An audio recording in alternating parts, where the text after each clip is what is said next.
Hi hello అందరూ నమస్తే. YSR Congress party Jagan గారు నిర్మించినటువంటి 17 మెడికల్ కాలేజీల అంశానికి సంబంధించి చాలా గట్టిగానే పట్టుకున్నారు. ప్రజల్లోకి ఈ అంశాన్ని బలంగా తీసుకువెళ్తున్నారు. అందులో భాగంగానే కోటి సిగ్నేచర్ డ్రైవ్ అనేటువంటి ఒక కార్యక్రమాన్ని కూడా చేపట్టారు. ఆల్రెడీ పబ్లిక్లో తిరుగుతున్నారు, సక్సెస్ఫుల్గా రన్ అవుతోంది.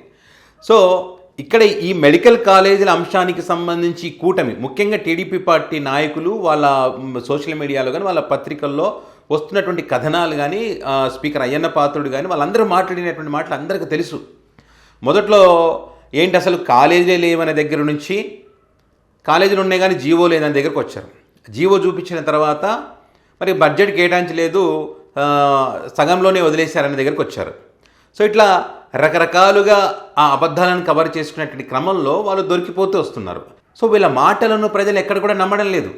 వైసీపీ చెప్పినటువంటి అంశాలని వాళ్ళు పరిగణలోకి తీసుకుంటున్నారు, వైసీపీతోనే ఏకీభవిస్తున్నారు, వైసీపీనే నమ్ముతున్నారు. ఆ నమ్మకాన్ని ఇంకా బలపరుస్తూ నేషనల్ మెడికల్ కమిషన్ మరొక నిర్ణయం తీసుకుంది. ఇప్పుడు ఇది వైసీపీకి ఒక బూస్ట్ లాగా పనిచేస్తుందని చెప్పొచ్చు. ఈ కూటమికి మాత్రం వాళ్ళ భాషలో చెప్పాలంటే కోలుకోలేని షాకు, బిగ్ షాకు, ఎన్ఎంసీ షాక్ ఇచ్చిన చంద్రబాబుకు ఈ రకంగా చెప్పుకోవచ్చు. ఎందుకు ఈ మాట అంటున్నానంటే, ఇక్కడ మెడికల్ కాలేజీలు లేవన్నప్పుడు వీళ్ళు ప్రైవేట్ పరం ఎట్లా చేస్తారు? సో అక్కడ దొరికిపోయినట్టే కదా. సో మరి 17లో 10 పీపీపీ మోడల్ చేశారు, మిగతా 7 చేయలేదు. ఎందుకు చేయలేదు అంటే అది కంప్లీట్ అయినాయి. సో వాళ్ళే నిజం ఒప్పుకున్నట్టు.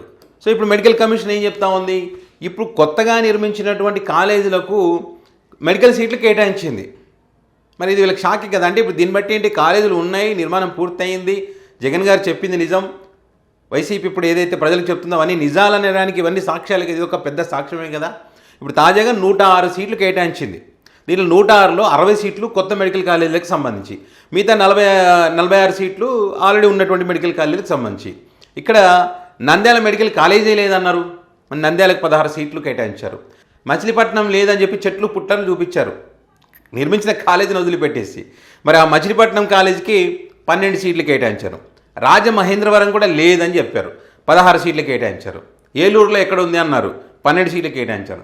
పాడేరులో కాలేజ్ అవసరమా అని చెప్పి ఏబీఎన్ఆర్కే ఇట్లాంటి వాళ్ళు అసలు ఆ ప్రాంతాల్లో ఎట్లా నిర్మిస్తారు కాలేజీలు అని చెప్పి ఈ పాడేరుకి అసలు సీట్లే వద్దని చెప్పి బాబు గారు లేఖలు రాశారు. ఆ కాలేజీకి 4 సీట్లు కేటాయించారు.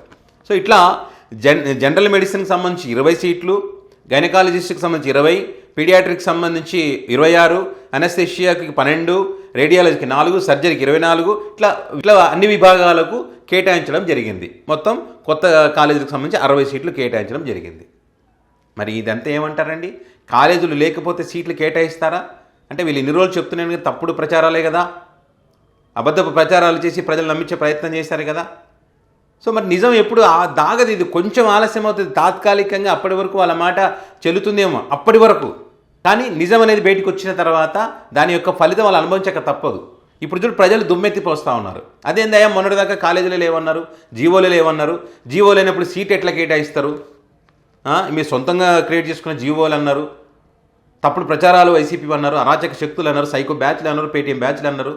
మరి ప్రజలకు సంబంధించినటువంటి ఆస్తి కదా ఇది.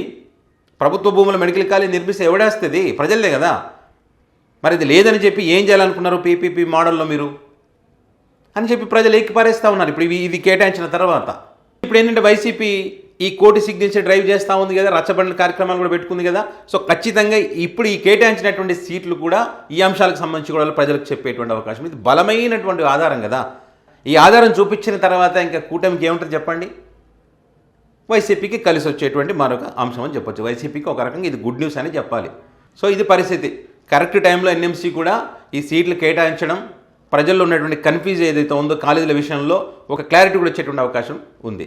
సో మరి ఈ అంశానికి సంబంధించి మీ అభిప్రాయాన్ని కామెంట్ రూపంలో పెట్టగలరు. Thank you.